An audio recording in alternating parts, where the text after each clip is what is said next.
Современных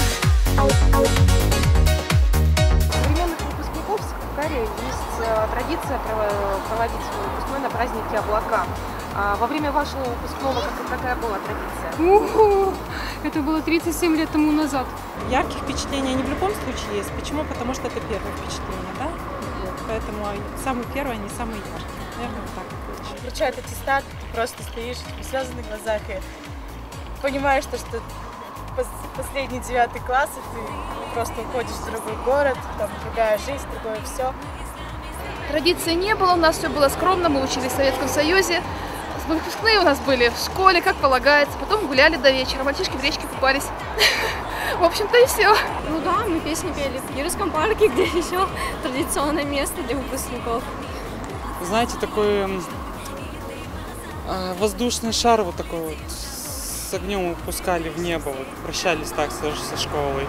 А так обычный выпускной, концерт. Вот все вроде бы у нас было такое. Ну да, отдыхали, купались.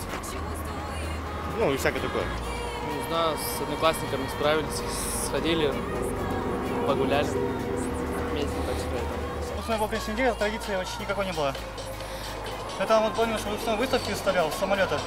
Все очень прямо радовались, круто вообще было. Если честно, ну, фотографии, там слезы, отмечания, там гулянки до утра, там, до реки, еще что-то такое. Ну, это так, мне кажется, у всех. Мы попали еще, по-моему, Мы в кафешке отмечали, да. на кафешке отмечали. Как раз вместе учились. А у жены на следующий день было день День рождения. рождения, да, это, наверное, самые такие положительные эмоции были.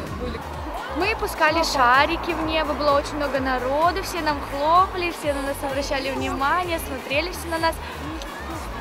Учителя нас поздравляли, мы поздравляли учителей, мы плакали.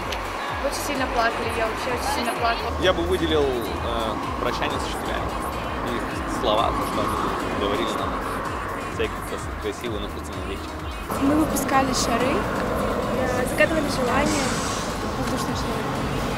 Ну, наверное, самое главное — это атмосфера своим классом. Ну, не знаю, у нас просто на выпускной тамаду приглашали. И все прошло традиционно. Ничего нового и такого. Да, у нас тоже ничего особенного чтобы не что-то было. запомнилось. Отдыхали, веселились, праздновали, на дачу ездили.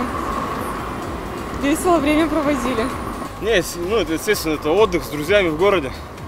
Это последние встречи, так сказать. В принципе, все. Прощание с родным классом. Это было незабываемо, это было здорово. Все приходите на облака. Приходите все на облака, ребята. Все приходите на облака. Будем смотреть Егора Крида.